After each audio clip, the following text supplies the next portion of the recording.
Today I'm going to show you guys the setups that I use to overwinter my wasps. It's not really that complicated of a setup, and it's actually the same cages that I keep the wasps in for mating. So basically when the fall arrives and you have your queens and your males that you want to breed, you want to get the overwintering cage ready for them. Basically just a large cage with some shelters in the bottom that they can start congregating under, and then when it gets cold like it is right now, they'll start congregating under the shelters and going into overwintering mode. And at that point you can bring the males inside and actually keep the males in the house over the winter awake, and they'll be able to survive longer that way. So let me show you just what mine look like. I have them pulled out of the shed right here so that you can see.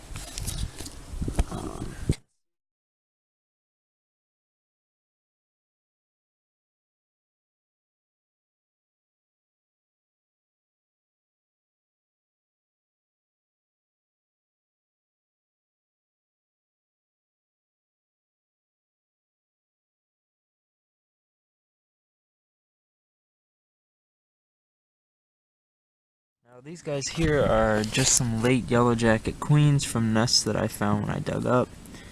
This right here is a male that I really should bring into the house. If he's still alive, I'm not sure.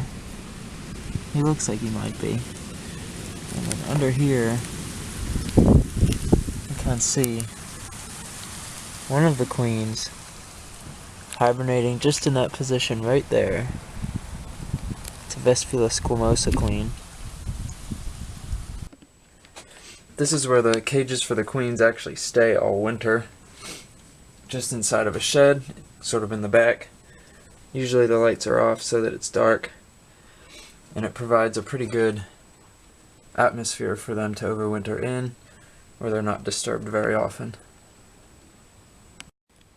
One thing to keep in mind if you are overwintering wasps outside in a shed like this, where the temperature is naturally fluctuating, as long as it's cold, they're fine left on their own. But if it does get, say, above 60 degrees Fahrenheit, you're going to want to just make sure that they have water, maybe pull them out into the sunlight and let them, warm up and groom themselves and feed. So if it does go above 60 degrees, you're going to want to just check on them and make sure they're fine. Here I'm going to show you the setup that I keep the males in. Basically just a cage inside the house all winter. And like I said, the males will actually live a lot longer if you bring them inside and keep them awake all the winter.